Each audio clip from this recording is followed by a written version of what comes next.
views expressed on this program are those of the hosts, guests, and callers, and are not necessarily those of this station, its management, or other advertisers. You're listening to Transformation Talk Radio.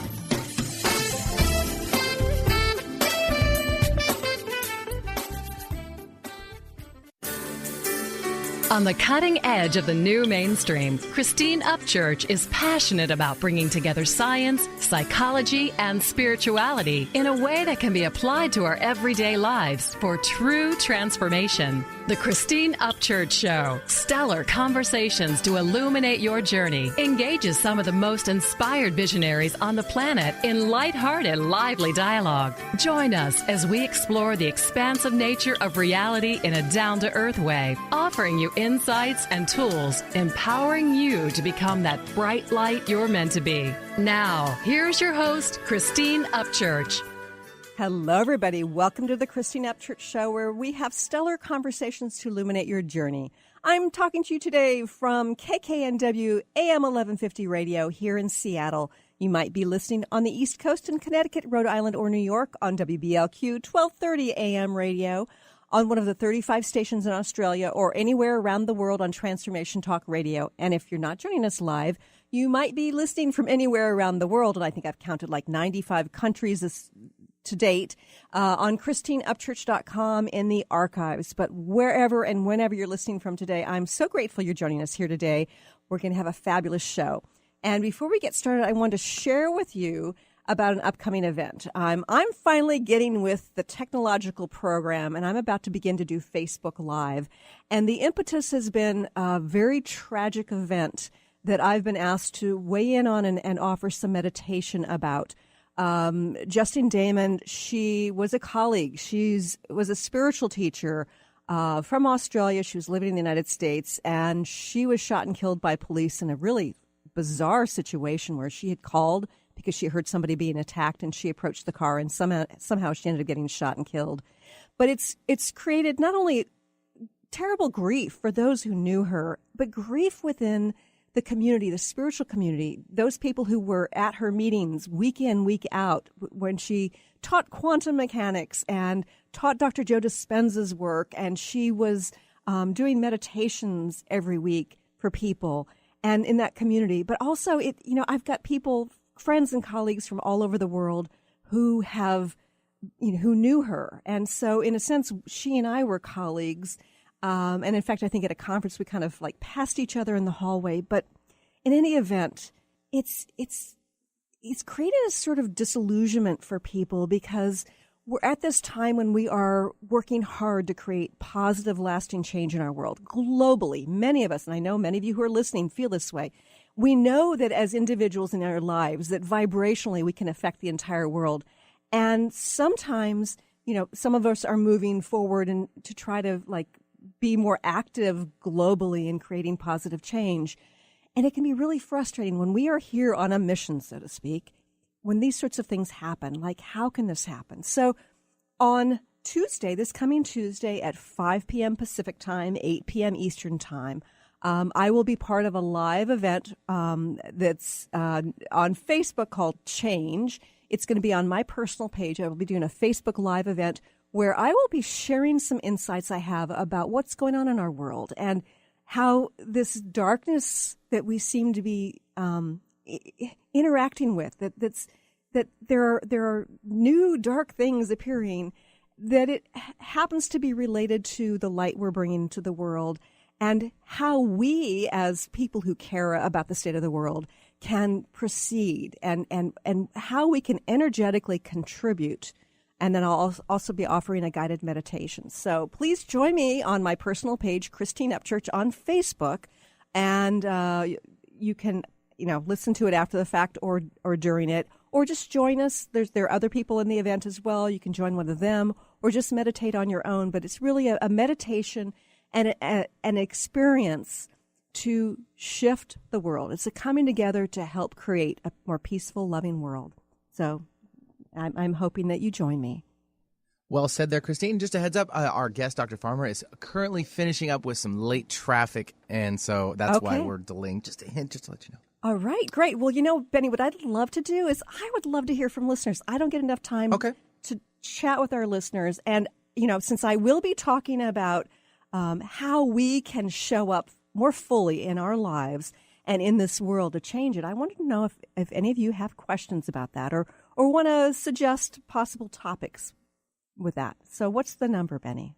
Sure, we can give it out. It's let's go with 800-930-2819, 800-930-2819. Yeah, that's great. And, it's funny because I know that I've mentioned this before on the show, but, we're in this age of getting connected via the internet, connected with cellular phones, and we're so well informed. And in many ways, the world is a far better place in general than it once was.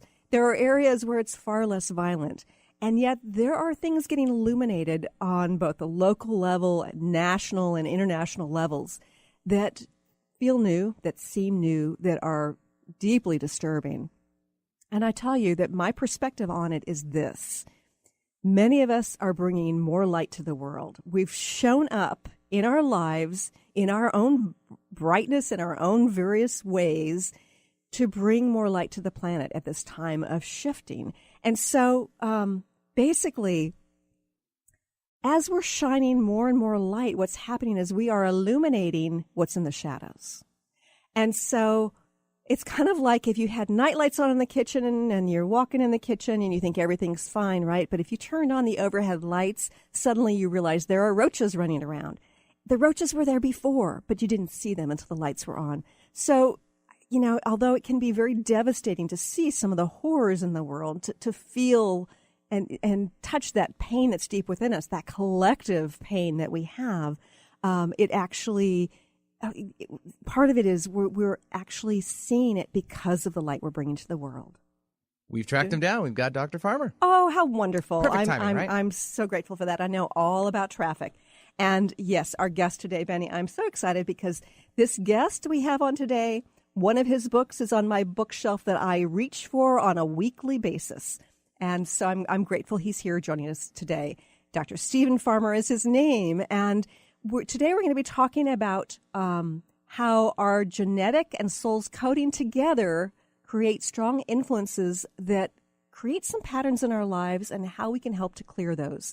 Stephen Farmer is a world-renowned author. He's a teacher, shamanic practitioner, and a soul healer. He's the author of numerous best-selling books, including Earth Magic Oracle Cards, Animal Spirit Guides, Sacred Ceremony, Power Animal Oracle Cards, and many, many more. And his more recent book is Healing Ancestral Karma. Free yourself from unhealthy family patterns. I'd like to welcome our guest today, Dr. Stephen Farmer. Hi, Stephen. Well, hi, Christine. Thanks for having me on the show. And thanks for your patience, too. I had an appointment this morning away from my home office and got snagged in the traffic. So sorry about that. That's quite all right. And, Stephen, it's funny because I've got an event coming up on Tuesday, and I wanted to make sure that I had a little time to talk about it, and it just gave me a little bit more time and space to deal with it. So it worked out perfectly. Of course, I want to keep you on for an extra hour, but I can't do that but anyway, I'm fascinated by your history because you were a successful psychotherapist for many years, and then you shifted your life. You retired and put your focus on becoming a shamanic practitioner. And I'm kind of curious how you made that transformation and why. That's a really good question. There's, as you said, I had a pretty successful practice as a therapist. I'm not sure I really retired. I certainly changed careers, I guess you would say, or changed my work to some degree, and probably to a considerable degree. I was introduced to shamanism, as many people were, through the Foundation for Shamanic Studies, which is still headed by Michael Harner and his wife, Sandra Harner. Michael was down in the jungles of the Amazon way before it became popular, as it is these days. Right. And he experienced, he joined in shamanic ceremonies, and he came back to the States. And I guess at some point, I don't know the crossover when he said, I'm going to teach everybody this stuff. This is great stuff because it's what our ancestors knew. Uh-huh. Anyway, I was introduced through that with the 2-day course, and I had sampled various spiritual philosophies and such, and really, really getting a ground in my spirituality. And when I came to do this 2-day course, I just remember leaving there, and I was on fire. This is it. This is my next step. This is the next area. Yeah. So I was grabbing at whatever I could in ways of training. I even approached Michael and I said, can I do the 3-year program? I'm ready to go. This is right after a 2-day workshop. Right. And he said, oh, go to Esalen for a couple of weeks, and we'll do that one and then some other stuff. Mm-hmm. Anyway, so I gathered, I took training in Tibetan shamanism, Celtic shamanism, Huna, which is Hawaiian shamanism. Okay. Dear friend and colleague of mine, Jade Grigori, has been a practicing shaman for a number of years, so I did ceremonies with him in private sessions. I just did so much in the way of training, and I just knew this is what my next step was. Now, I was still a therapist at the time, and I couldn't really do a crossover with that, Christine, because of the illegalities or the legalities, I must say. Right. I had to be just really careful with that. But I found I could bring elements of shamanic work into the practice, depending on the client or the group. I had a couple of groups going. There was one men's group that just took to doing ceremony in the group, and that really worked with me on that. I worked with them on that. Anyway, so it just gradually evolved to where I decided at some point to forego my practice, to retire it. I guess I'd say I'd retired my practice more than I retired. Right. All right. And, yes. went into shamanism full-time and started writing books, the first book in this genre. I had some books as a therapist, one of which, by the way, is still selling after 25 years. I just reissued it. That's great. What's its title? Adult Children of Abusive Parents. Okay. And it was the first sort of a primer, if you will, or those in the beginning stages of exploring some of the trauma. Right. I frankly, I must be honest with you, I would change the title now. It sounds a little bit, finger pointing, but, it catches people's attention. Yes. Anyway, so I reissued it. I added some things here and there. Anyway, and then I started writing, and this idea hit me that I could write about certain elements of shamanism without even referring to it as shamanism. Mm-hmm. And my very first book in that genre, Christine, was Sacred Ceremony. In all modesty aside, I think it's a pretty really good book because it doesn't give formulas. It's not about rituals and formulaic kind of things.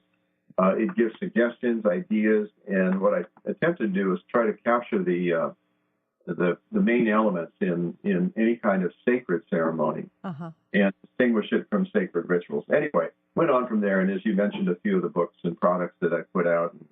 One of the more recent books is Healing Ancestral Karma, as you noted, and that was a really it was a labor of love, I'll tell you that, because I, in spite of my work with shamanism for many years, and it's been, well over 25 years now, up till maybe a few years ago, I really didn't consider ancestors.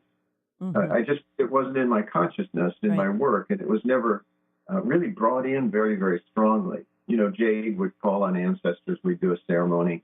It gradually kind of seeped into my consciousness. And I went, whoa, wait a minute. Mm-hmm. Our ancestors always, and I'm talking about our long ago ancestors, always included their ancestors in their ceremony. Right. And, I'm really curious about this because, for a long time I thought, well, really what's important to me on my soul's mission on my journey here as soul in human form were my past lives and perhaps future lives if everything's happening simultaneously. And yet I'm beginning to feel after reading your book that I need to look more into my ancestral karma and perhaps clearing that out and learning more about that.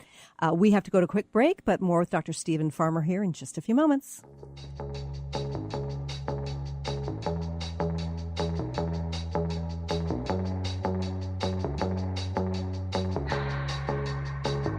My hands on myself.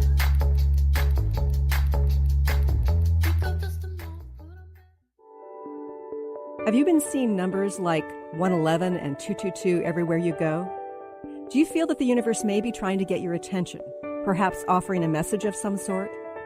As it turns out, numerical patterns and certain types of geometry form the very fabric of our reality, from cells under a microscope to the astronomy of our night sky. At Stellar Reflections, we offer special sessions which tap into these patterns, designed specifically to support you on your journey. The 111 and 222 activations are sessions activating new patterns in your energy field, which in turn can help you create new patterns in your life. After just one session with a practitioner, either in person or via distance, clients report gaining greater clarity, becoming more intuitive, and honoring their inner truth as they move forward in their lives. Curious about what these transformational sessions might do for you? Call 425-999-9836 or visit stellarreflections.com. That's stellarreflections.com. Chris Stanis is a spiritual leader and healer and teaches a course on how you can transform your life through a meditation and healing system that will manifest your spirit's dreams. She manifested the Women of Wisdom Conference, the Women of Wisdom book, and this radio show. And she can show you how to change your life too. Are you ready? Visit the website and contact her at voicesofwomentoday.com. That's voicesofwomentoday.com. The goal for the Art of Powerful Living Radio is to inspire every human to live lives that are rich, fulfilling, on purpose, and fun. This hit show with Robert Schoenfeld is a fresh approach to boldly living our lives with creativity, courage, patience, wisdom, love, and power. Join Robert every month with Dr. Pat Basile for the Art of Powerful Living Radio. I'm Christine Upchurch, and this is a Stellar Reflections Minute. Years ago, when facing cancer, without any immediate treatment options, I sought healing by making various life changes. For a while, I followed a very restrictive diet. I often found myself obsessing about which foods were good and which ones were bad. Then one day, I realized I was consuming foods based on fear of not getting well. But I didn't want to make choices out of fear anymore. I decided it was far better for my immune system if I allowed myself to experience the joy that came from, say, eating frozen yogurt, than it was for me to ingest the fear that came from avoiding it. Now, instead of choosing healthy habits based on fear, I try to make choices because they feel right and ultimately bring me joy and ease. How many of your healthy habits are really based on fear? Please visit stellarreflections.com or call 425-999-9836. That's 425-999-9836.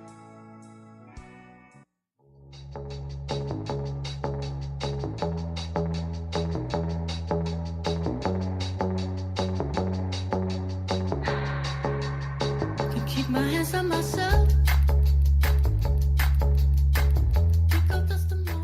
Welcome back to the Christine Upchurch Show here on KKNW, WBLQ, and Transformation Talk Radio. I'm having a conversation today with Dr. Stephen Farmer, author of Healing Ancestral Karma. Now, before the break, Stephen, I was talking about how I've always had this perspective that really it's, okay, as a soul, I'm kind of planted into this family, and maybe I chose it. I expect I did. But really what's important to me is my soul's path in terms of my other lives, so to speak. And what you're talking about is our familial ancestors are important too. Why is that? Well, it's this whole fairly new science of epigenetics that's just absolutely fascinating. And it's being researched quite extensively these days and has been and will continue to be researched. Epi means above and beyond the usual idea of what we have with genetics. One thing is the DNA that you get, your color, your eyes, your height, the structures of your face and your body, etc. That's pretty well set. But it's the expression through the genes that can be modified. And the two most important ways that the genetic expression or the genes are modified are toxicities and trauma. And that's why I think there's more and more interested in trauma, both studying it from a psychological, emotional, psychospiritual view as well as a shamanic view. So give us an example of what kind of trauma could get passed down. Well, for instance, what Rachel Yehuda, I think is her name, she's a researcher in Israel, and she's done a lot of study with survivors of the Holocaust as well as their children and grandchildren. And she found an extraordinary amount of depression and anxiety beyond the norm in the children and the grandchildren of Holocaust survivors. So what happens with trauma, you could say a way to describe it is that certain genes or the expression of certain genes sort of gets capped off, and so that they don't express anymore.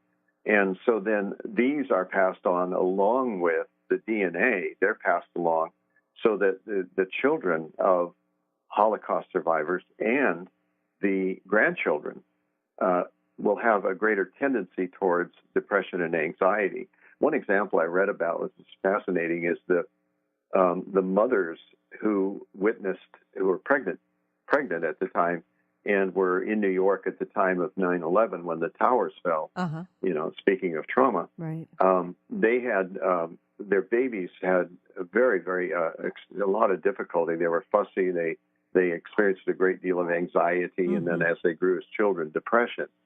Now that's sort of the grim news, if you will, is that can be passed on. And of course, what the book's about, and your work, for instance, as well as the work of many others, is how do we heal this? Yes. What do we do to shift the genetic expression? Right. And but what I find so fascinating, it's not just about the environment in which we were raised, or even some of the behavioral patterns that were passed down. It goes deeper than that, doesn't it? Yes, it does. The only exception to that is it does have something to do with the environment, but it's not. We say it's nature nurture. I remember that old argument from years ago. Is it well, it's both, of course. In that, if you grew up in a really bad childhood, with abuse and stuff like that, then you will find that your genetic expression will be modified as a result. Again, trauma. Especially at a very, very such a vulnerable period in our lives, childhood, right? When we're subject to those kind of influences. Of course, yeah. So, the good news is we can heal that. There's a number of ways, both spiritually, emotionally, psychologically, etc. There's just an amazing number of opportunities for us to heal from those capped genes, the ones that are capped, so that we can uncap them to allow a greater expression of the authentic self to come through. Right. So that's sort of the gist of it is hey, here's the bad news, here's the good news. Right. If you were traumatized as a child, and we probably all carry some of that woundedness to some degree or another.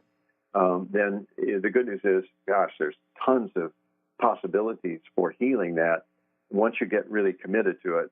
And I know myself, as I understand about you, Christine, is once you get committed to your healing, there's all sorts of processes, opportunities, support, etc., that you can get for your healing. Yes, absolutely.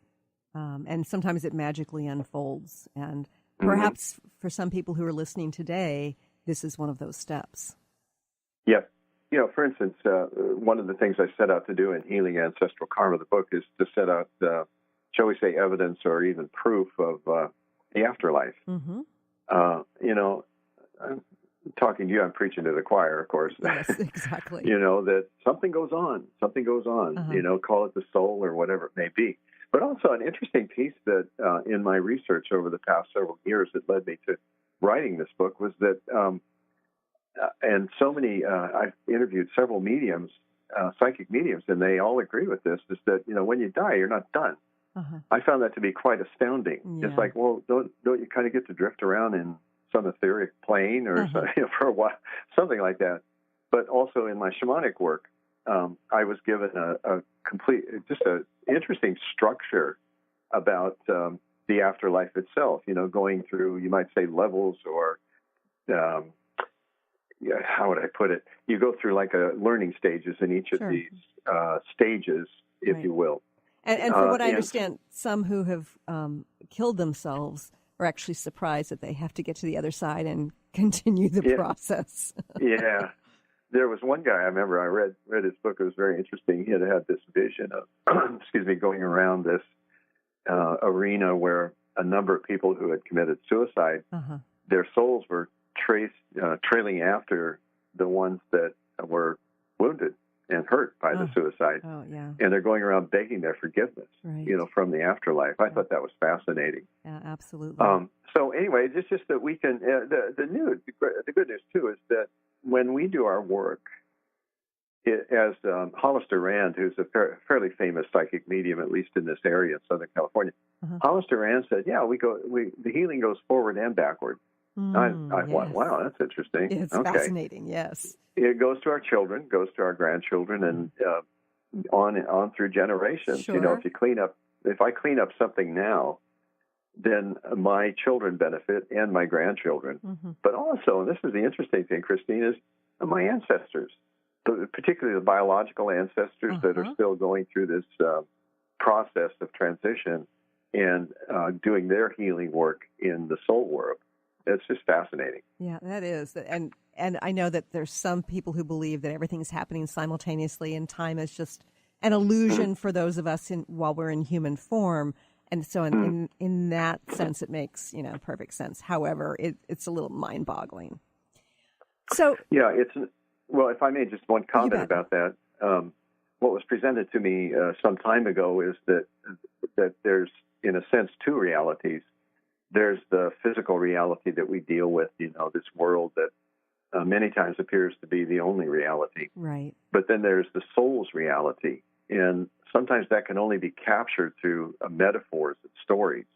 And I don't mean made-up fantasy stories, but we speak of things like ancestral healing, being able to heal the ancestors as we heal ourselves and heal coming generations, getting messages and guidance, from spirit guides. That's the soul's reality. I like that way of characterizing it. And as Jade, one of my teachers, he said, it's just as real as this physical reality that we deal with. That makes sense to me. So how do you define ancestral karma? Yeah, karma is kind of a catchword. Karma in its original meaning really meant we go from lifetime to lifetime to lifetime to lifetime, and hopefully clean up. Each lifetime we lead a good life, then we get to move on to a more advanced lifetime until eventually our karma is all cleaned up. That's the original meaning. Right. But I've extrapolated from that there's something that follows us that is shall we say, I don't want to say a gift from our ancestors, because there's gifts too, certainly. Sure. But there's legacies that we have to deal with. If again my grandfather was abused, my mother was severely abused. I know that. It comes to me that, okay, I have some of those same kind of characteristics. I used to have a propensity towards depression, for instance, and not anxiety so much, depression. So, I spent a lot of time in my earlier years just contending with it, trying to deal with it, trying to, it's like saying to somebody who's depressed, well, just cheer up. It wasn't that easy. Really. But I was also very, very compelled to heal myself. Sometimes, as is true in your story, sometimes, God gets us on the ground, puts our arm behind our back and says, okay, sucker, you ready? you got some work to do, dude. And we can't battle God very well, can we? No, I said, okay, I give. Tell me what to do. Tell me what to do. And I believe that whether I've been conscious of it or not, in the earlier part of my life, I really believe it was guided. I was prompted to, through a divorce, to start attending a Church of Religious Science, and then I sampled some other spiritual paths. And I pretty much turned away from God when I was about 7 years old. The little girl next door that I played with died of leukemia. And I prayed so hard to God that she wouldn't die, and she died. Right. And as I say that to you, Christine, right now, I still feel that sadness. Right. And I was so angry after praying so hard that I said, okay, in my 7-year-old mind, it was like, okay, God, I'm done with you. Right. So I had to really kind of be reintroduced. I had to be sort of reintroduced and sometimes dragged, kicking and screaming, to really reconcile my spirituality with my physical existence. We have to go to another quick break, but stay tuned for more.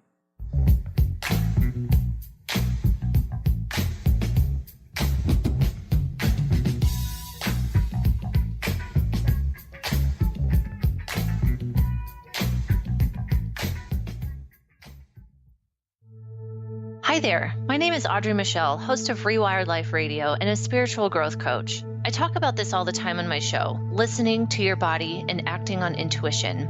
What do these things even mean? Here's the thing. About 10 years ago, I figured out I was doing it all wrong. I mean, I wasn't unhappy, but was I really happy? And then life sent me a spiritual smackdown, like it does, because I wasn't listening to my best resource, my body and my intuition. I was living from a place of fear. I was stressed and I was in pain, and I seemed to be happily unhappy. Mostly I just didn't know what I didn't know. And what I didn't know was that my body and my intuition had all the tools I needed to live life as my best self. I'm sharing the tools I have learned over the last 10 years of my healing journey in my online class, Soul Awakening, beginning September 19th. Learn more. Go to audreymichelle.com/awaken. That's Audrey Michelle, spelled MICHEL.com/awaken. Get ready to experience Truth Talk Radio with host Deb Acker. Tune in to Truth Talk Radio each Wednesday at 3 p.m. Pacific on TransformationTalkRadio.com to illuminate the truth in your daily life as you experience life, love, and abundance from a whole new perspective. This hit show will leave you feeling lighter and bring you into a place of infinite possibilities every day in every way. Visit TruthTalkRadioshow.com for upcoming transformative topics and guests. What is a brilliant culture? And how do we create them? Why are they important? Claudette Rowley has created a breakthrough 5-step process to help you design a culture that is authentic, innovative, and successful. Learn how to create change with Cultural Brilliance Radio, the DNA of organizational excellence, and Claudette Rowley. To learn more or work with Claudette, visit ClaudetteRowley.com. This is Peggy Snow, practitioner at Stellar Reflections, with a Stellar Reflections Minute. So many people these days are trying to find ways to relieve their stress. What happens to our breathing when we're feeling overwhelmed and stress? When we tune in, we realize that we're either holding our breath or taking very shallow breath to signal the body that all is well, which most of the time it is. Sometimes all that is needed is a nice, deep breath to break the cycle. First, exhale to get all the stale air out by engaging the abdominal muscles and blowing gently. Next, take a nice full breath in, feeling it fill your body all the way down to your hips. Release fully and enjoy the freedom of movement. Notice how your body feels. Do you feel refreshed? Calmness is only a breath away. This has been a Stellar Reflections Minute. For more information about what we offer at Stellar Reflections, visit us at stellarreflections.com or call 425-999-9836. That's 425-999-9836.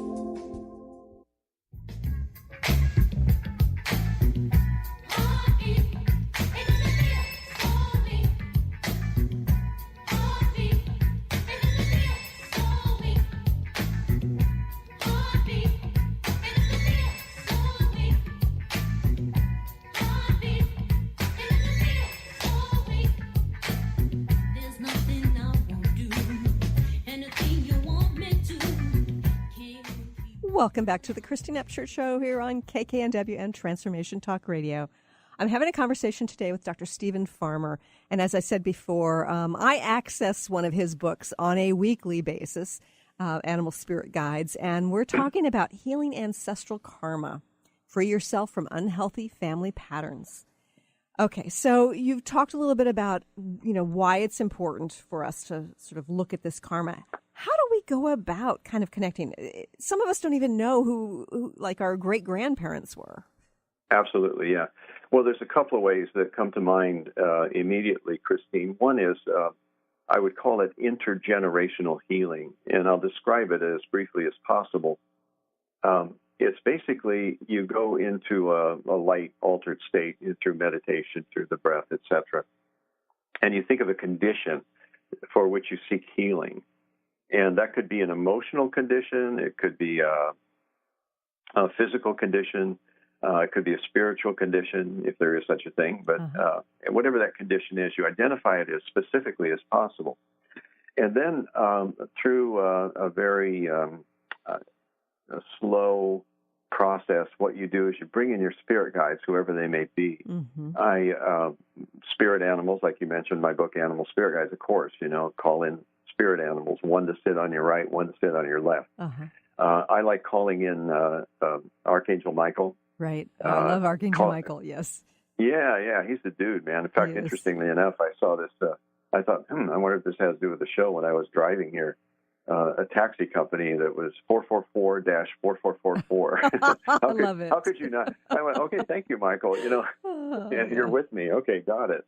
Because 4 being, as you know, the number for the archangels, and specifically for me, tends to be Archangel Michael. Anyway, you call in Archangel Michael behind you, and then you begin to set this up by first imagining or seeing, sensing in some way your parents in front of you, maybe sitting in chairs, maybe a few feet away, and then you see their parents in the second row, and then your grandparents, and then your great grandparents in the third row. And you mentioned, most people don't even know their great grandparents. You don't need to. That's the beauty of this. Okay. Once you're in this mild altered state, the spirit world is more accessible. Mm-hmm. Anybody who's done meditation, shamanic journeys, etc., it's right here all the time. It's just we need to learn how to access it. Right. So you see or sense, and I say see or sense because not all people are highly visual. You may just sense your parents, your grandparents, your great-grand. So now, here we go. Now we go to work, okay? What you do is you ask Spirit or God, whatever name you want to give that, Spirit or God works for me, to identify the ancestor amongst these 3 previous generations, your biological ancestors. Who else carried this same condition for which you seek healing? Ooh. Let's say I've had continual stomach problems, indigestion, etc., just a lot of problems with it, ulcers or whatever it may be, and I say, well, let me give this a try. So I ask Spirit to identify my ancestor that carries that same condition, the strongest. Maybe there's 3 or 4, but the one that carries it the most, the strongest. Right. And then, and this is the cool part. Once it's set up, that ancestor then will be identified in some way. It may be you may be a great grandparent. You can't really see them because you don't have a visual on them, but they stand up, or a light shines on them, or in some way, or you just have that cognitive. You just have that knowing, that claircognizance. You just have that knowing that this is the great grandfather that carried it. So. Okay, we clear out the rest. Thank you guys for showing up. They sort of dissipate back into spirit world, and great grandpa comes forward, and now you're facing him, and across time and space, what you do is you ask Archangel Michael to bring healing, light, and love from the celestial realm down into your body, into your soul body and your physical body. And the way I visualize it, Christine, is I see him sort of cup his hands over your crown and fill you with this continual love and light, really powerful. And when you feel ready, then you lift your hands, palms forward, because the hands and the palms particularly, as you well know, that's a really hot spot, if you will, for sending love, sending light, sending energy in some way. So what you do then is you become a channel or a conduit for this love and light. You send it to Grandpa, great-grandpa, and you just allow it to do what it's going to do. You may see it, you may sense it, you may feel it in some way, or just know that it's happening. But what happens is that he, in spirit world, in the afterlife, he absorbs this. So that now that healing love and light goes directly to what you had set up as your request and your intention to heal his stomach problems. And then, this is the cool part too, is at some point you relax when it feels complete, and he sends the now healed condition across that channel of love and light back to you. Wow. And you simply become receptive and absorb it. Yeah. And now, finally, once that's complete, you turn around now, and you thank great grandpa, of course, and all the spirit allies that are helping you, including Michael. Now you turn and you again lift your hands and you send it to your offspring, your children. You're now sending it not only to your children, but they're going to pass the corrected genes onto their children and their children and their children, etc. Wow. A lot of people, well, what if you don't have any kids? Well, okay, send it to the people you love. You know, send good energy to the people you love. It's not necessarily the healed condition. Sure. So that's in a nutshell. It's about a 20 to 30 minute process. So I've given you kind of the sketch of it. Right. But I've had some feedback that I think is pretty amazing. One story that's in the book, Healing Ancestral Karma, and that I always love to tell because she wrote me right after one of my first workshops where I ran this exercise amongst others. And she wrote me an email and said, I had this most interesting dream after the workshop. I was walking through the woods, and I noticed there was a fire ahead, and it looked like some men in a circle around the fire. So as I walked closer, just a few feet away, I noticed that the man whose back was turned to me was my grandfather, who I'd worked with in the workshop. And he turned around to me and said to me in the dream, he said, "Thank you. I can now sit in circle." Oh, wow. And when I first heard that, I went, okay, because this was like the second workshop I did or something. And it really validated this in so many different ways. And since then, I've heard other stories like that of that kind of healing that takes place. Right. Anyway, that gives you some idea of the exercise. That's one that you can do. And again, it's described in very much detail in my book. So, And one of the things I find so fascinating about that as a healer is that, you know, I think that when we are working to heal ourselves, we end up having a lot of attachment, which gets in the way. But what you were talking about is sending the healing to an ancestor, and we have less attachment about that sort of thing. And so that, of course, affected them on whatever vibrational level. And then receiving it back from them, it's like it's come from ourselves through the help of Archangel Michael, but it wasn't direct, which probably made it easier for us to receive, would make it easier for us to receive. That's a really good point. You know, it's like you're more detached about it. Yeah. You know, Michael is working with you. You got your other guides that are nearby to support you, spirit animals or otherwise, and perhaps even some of the old ones, the old ancestors that have gone through, you know, have gone up that ladder, so to speak, and then have come down that ladder, you know, to help us out here. Yeah. That's the other thing that's, I think, important to recognize is that we're such an anomaly in our Western culture that we don't really work with the old ones. And yet I got to tell you, Christine, they are working us. They are with us. They're going, yay! I'm working on another type of ancestor product, and I can't tell you how they're cheering me on. They're pushing me too, you know, but they're cheering me on. And it really has inspired me in such a way to have their presence. So, we're unique in that way. The Maoris, a friend of mine, Darlene, who's Maori, I go to New Zealand every so often. And she says, we always start, every ceremony, we start by calling in the ancestors. Yes. Yeah. It's fascinating how we in Western culture have kind of disconnected from that. We need to go to another quick break, but stay tuned for more with Dr. Stephen Farmer.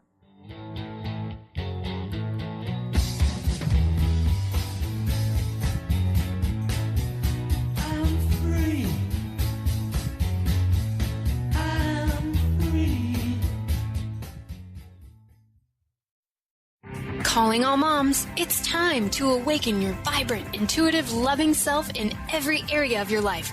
Join host Debbie Pokornik as she shares thoughts, stories, and tools to help you stand in your power. Listen to Vibrant, Powerful Moms, helping everyday women create extraordinary lives. Mondays at 2:30 Pacific, 5:30 Eastern. For more information about Debbie, visit empoweringenergy.com. That's empowering with letters NRG.com. Wow. Hey, everyone. Welcome. Welcome to the Dr. Pat Show. This is Talk Radio to Thrive By. I'm telling you, I got to pinch myself some days because when each of us gets called to do something that we so not thought was in our wheelhouse to do for a purpose that's so much greater than us, we get to show up and shine. If you would like to show up and shine on the Dr. Pat Show as a co-host or sponsor, send us an email to inspire@thedrpatshow.com. Have you been seeing numbers like 111 and 222 everywhere you go? Do you feel that the universe may be trying to get your attention, perhaps offering a message of some sort? As it turns out, numerical patterns and certain types of geometry form the very fabric of our reality, from cells under a microscope to the astronomy of our night sky. At Stellar Reflections, we offer special sessions which tap into these patterns, designed specifically to support you on your journey. The 111 and 222 activations are sessions activating new patterns in your energy field, which in turn can help you create new patterns in your life. After just one session with a practitioner, either in person or via distance, clients report gaining greater clarity, becoming more intuitive, and honoring their inner truth as they move forward in their lives. Curious about what these transformational sessions might do for you? Call 425-999-9836 or visit stellarreflections.com. That's stellarreflections.com. Is traditional medicine not working for you? Do you still feel as if your health isn't 100%? Here at the Holistic Medical Center, Dr. Nushin Darvish and the qualified staff look through the dimensions of wellness and start a healing plan prioritized to your needs. Our physicians assess the whole you until complete health is achieved. Get the help you need by visiting drdarvish.com or call 425-451-0404.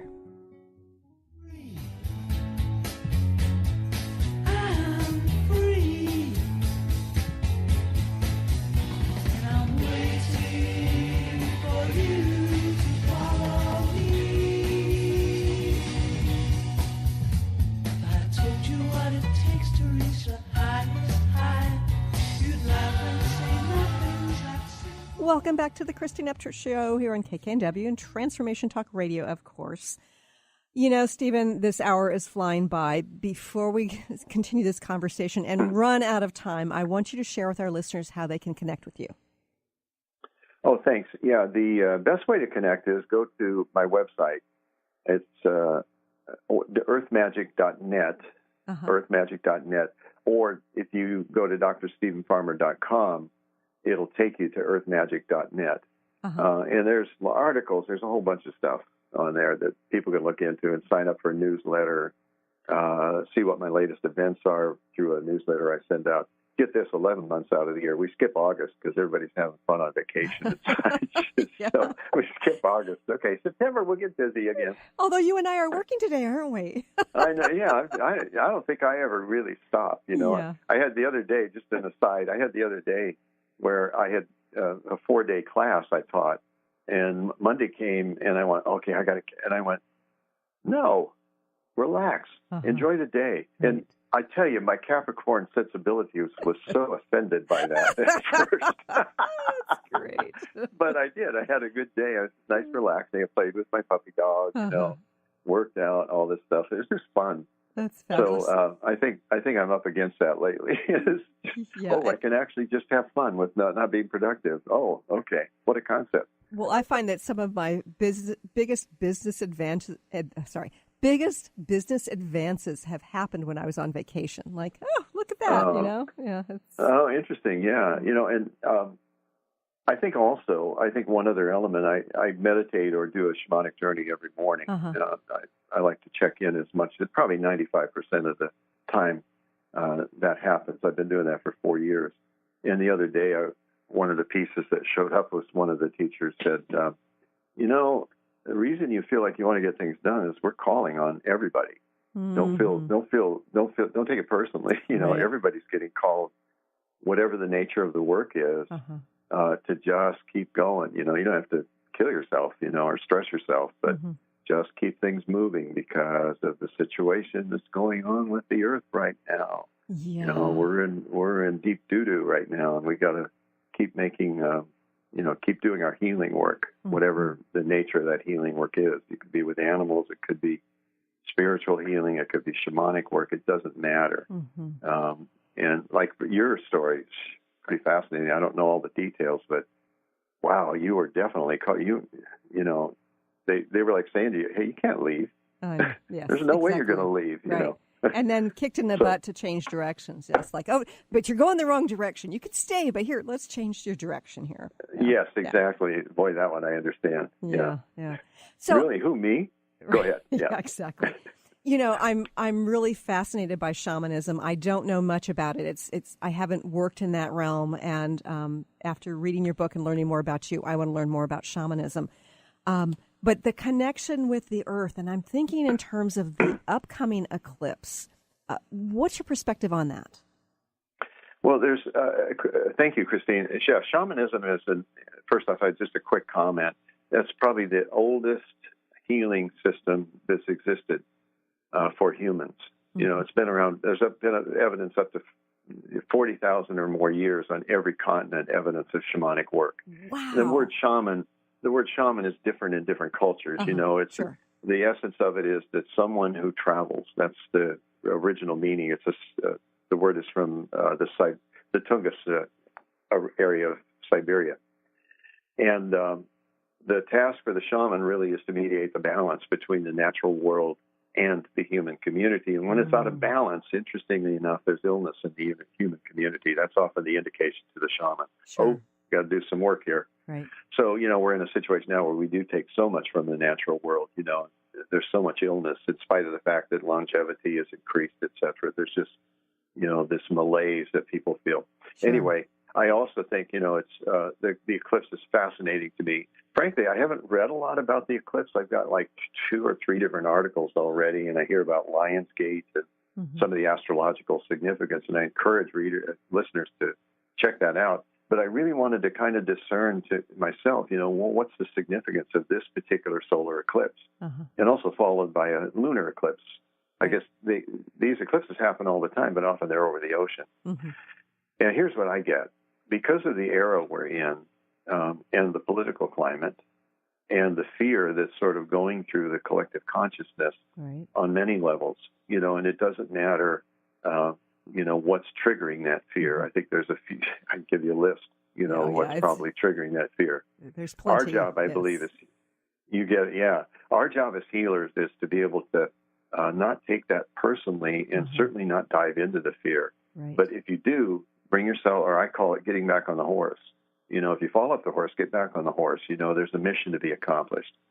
Related to the eclipse, Christine, what's fascinating to me is not that I don't think the eclipse itself directly affects us, other than maybe a tug, you know, because of the gravitational pull. Right. But what I think it touches is something really, really deep and archetypal. This is so, I get chills as I say that because, wow. You imagine our long ago ancestors, suddenly the sun disappears. Right. To me, what it represents personally as well as collectively is we got to be willing to go into the darkness. We have to be willing to meet it. We have to be willing to go full force into the darkness with our eyes and our hearts open, and of course with our spirit guides right at our side or behind us in some way. Whatever that means, that's the archetypal trigger, I think, that's in our soul right now. And also the rebirth. The return of the light.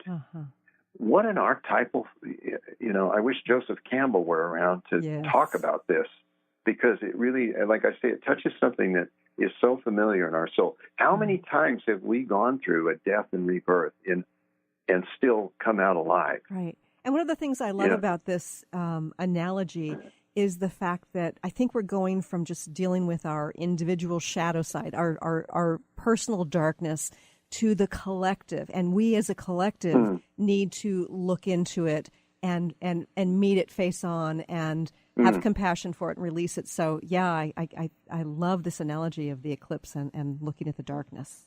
Well stated, Christine. Well stated. I couldn't have said it better. You know, that's basically what it touches on.